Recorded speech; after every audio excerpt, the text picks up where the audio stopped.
I think it was middle school where I started to develop anxiety and depression. I went to therapist after therapist after therapist, just talking to people, laying my life down, saying, hey, this is what's going on. Going into high school, I had everything I wanted.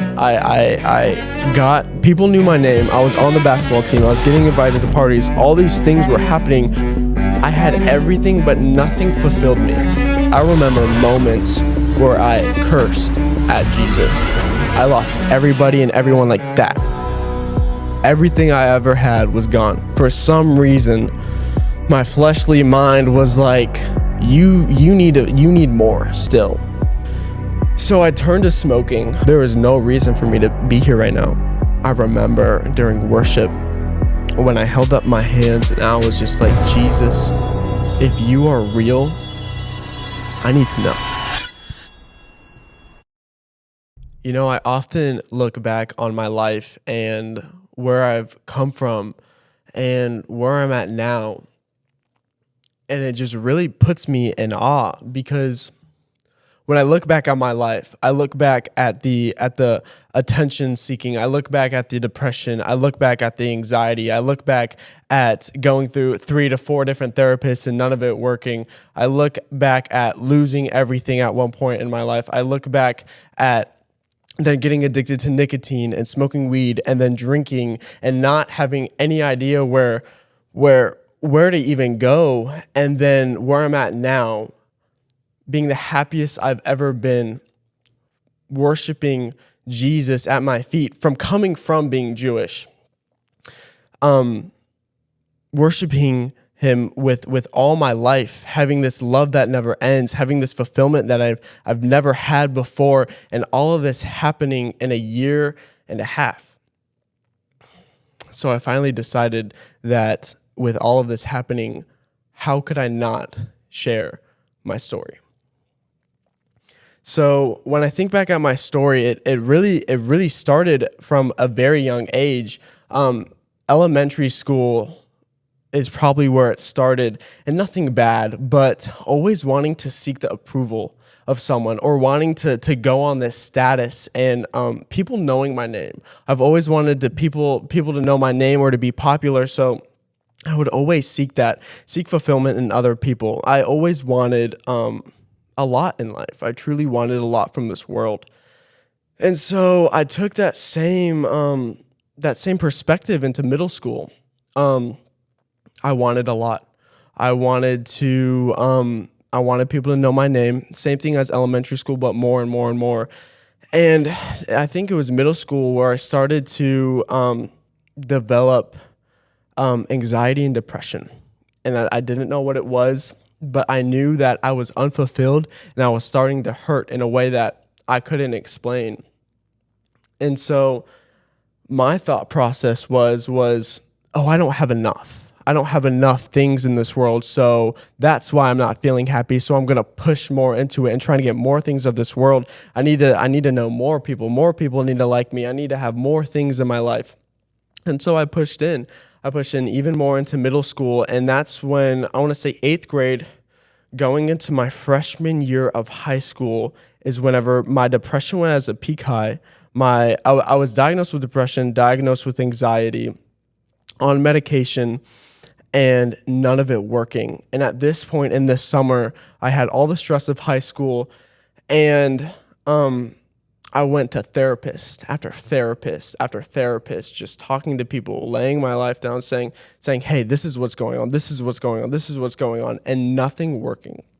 Nothing happening coming from this and nothing working. And I'm like, well, what do I do?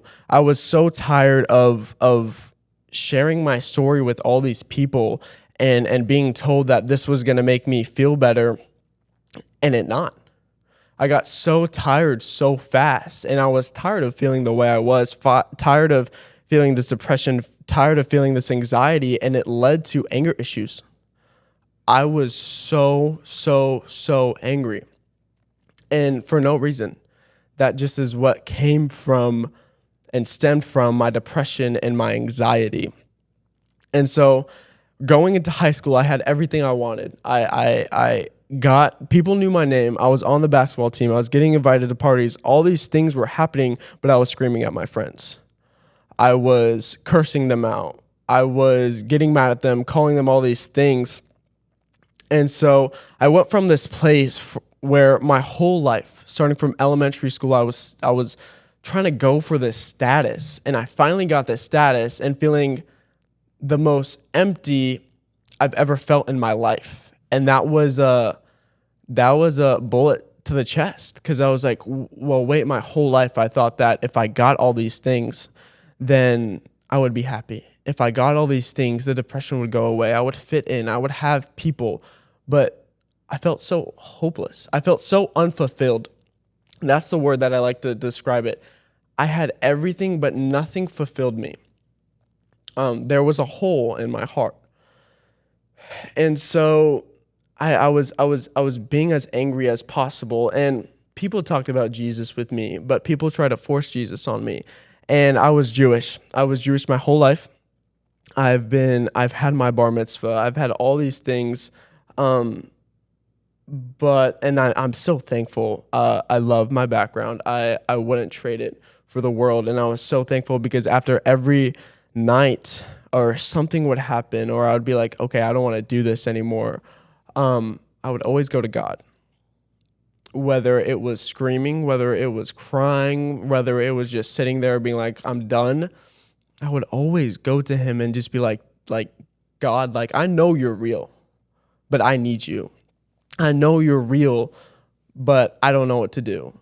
And I'm so thankful that because I had my background, that was always the point that I went to and the place that I went to in my stress, but it didn't help. It was really just a conversation. And so some of my friends would be like, yo, come to church, come do this. But I was so arrogant. I was so egotistical. I didn't give any of it a try. I was like, no, I'm not doing this, because it was against my faith. It was against my religion. So I was like, no, why would I do that? I remember moments where I cursed at Jesus. Like, no, I do not. I don't want anything to do with you, because of how much it was being talked about and how much it was being shoved down my throat. But there was a moment, because of my anger and because of other things, that I lost everybody and everyone like that. Everything I ever had was gone. I started making content on social media. I got bullied for it, online and in person. I lost all my friends. Almost every single one of them that I had dropped me, just like that.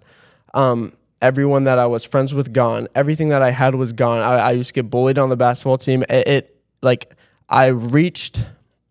worked my whole life to get to this point, and I lost it and realized that none of this was what I needed. It was the total opposite. So after gaining and looking for all these things for my whole life and finally getting it and then losing it all and hitting complete rock bottom, I had nowhere to go. I felt like I had no one to turn to. I felt like I had no idea what to do, because I was like, well, I tried everything. What am I going to do?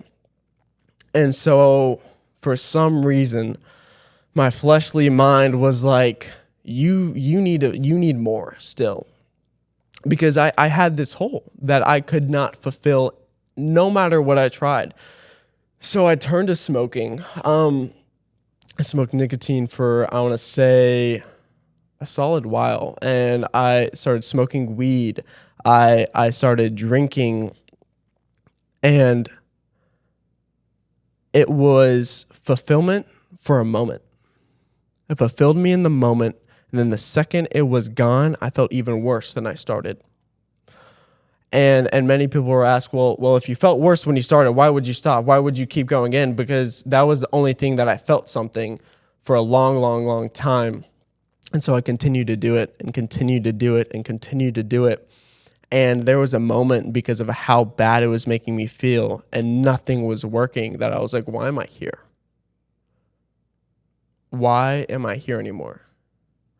I felt like I searched for everything of this world and nothing worked. What is the point of being here anymore? I thought that I tried everything. I thought that if I'd acquire something, if I could get to a status, if I did this, or if I did this for somebody and people liked me more, that I would feel okay and I would feel happy. But I did all those things. I smoked, I did everything, and I still felt the way that I was. I still felt like, what is my purpose? There is no reason for me to be here right now. And then there was one moment when I met this amazing girl, who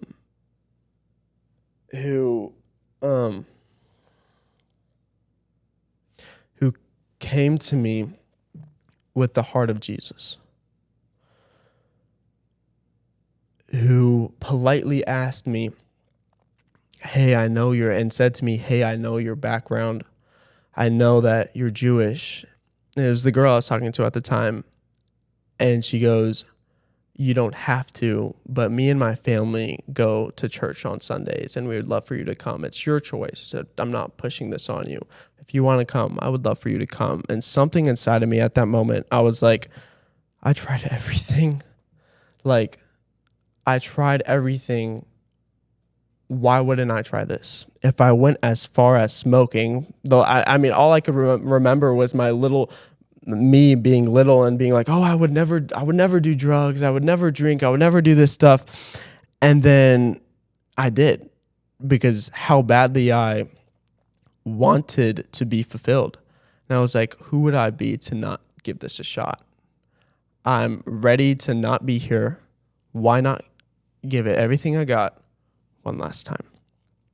So I went to the service, and the love of the church was different. The people there they all had a smile on their face. And people just looked happy there.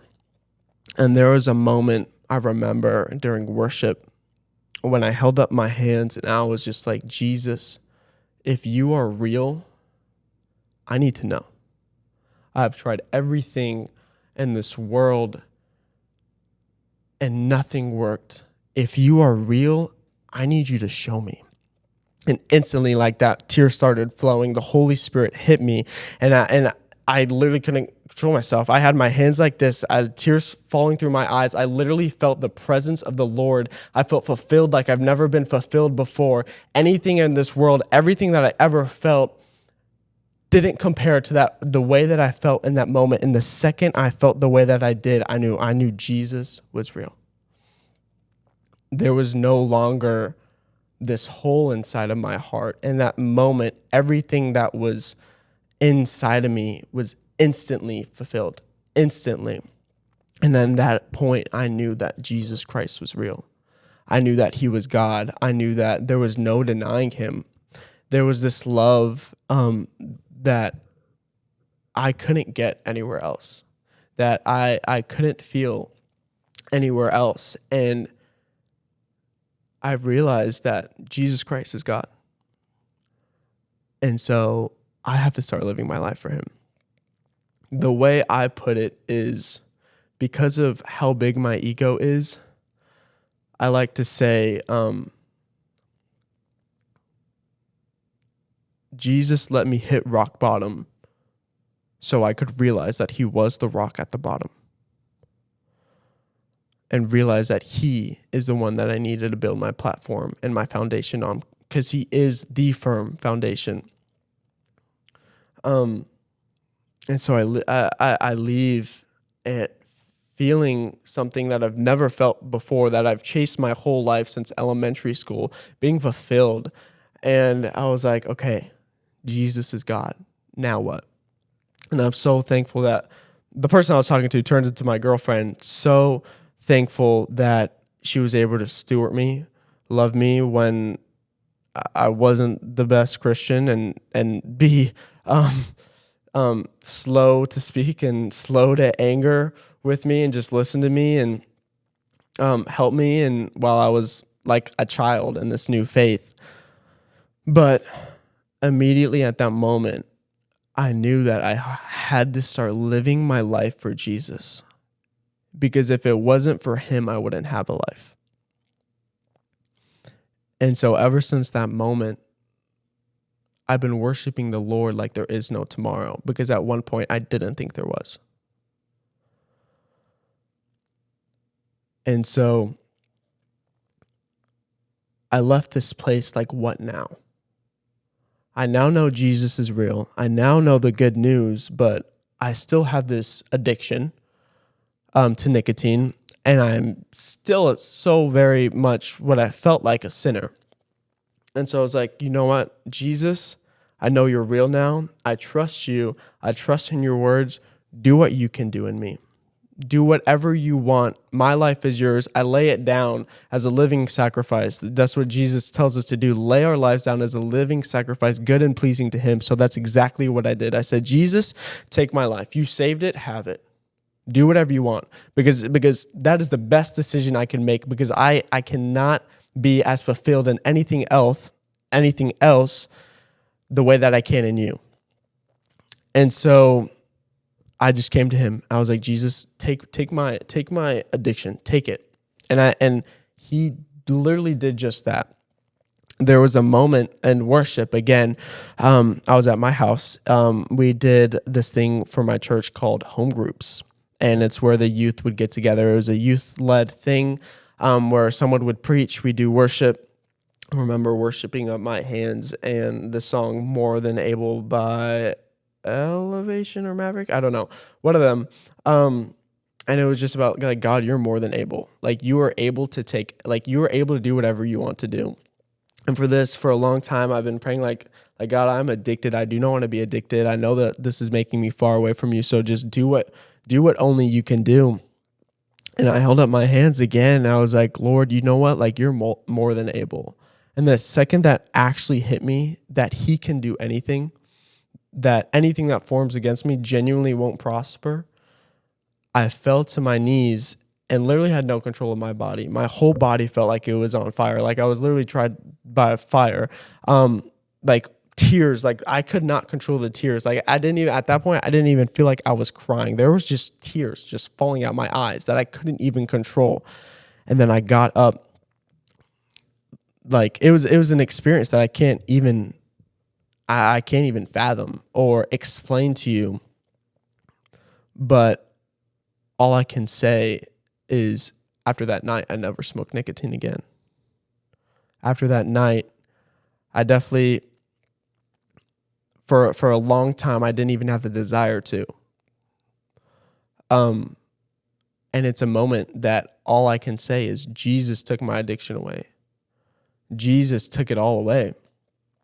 And so he's doing all these things for me. And I was like, well, why am I not at this point? Why am I not going to lay everything down? Why, if he's doing all these things for me, why would I continue to not live for him? And so that's what I've been doing. Ever since that moment that he encountered me and said, I love you, you are my child, you are lost no more. I leave the 99 for the one. I leave 99 just for you because of how much I love you. Jesus has literally saved my life in a way that I cannot imagine, a way that I cannot explain to anybody because of how amazing it is. And so what I want to tell anyone out there is that if you are facing an addiction, depression, anxiety, anger issues, anything, just give Jesus one shot. Just lift up your hands and say, Lord Jesus, if you are real, show me. And he will do something. Because Jesus Christ saved my life. When I lifted up my hands and said, Jesus, if you are real, I need to know, he encountered me in a way that I can't explain. So anyone who's out there, if you are going through something like me or like something else, just give Jesus a try. Because he saved my life. And I promise you, he can save yours.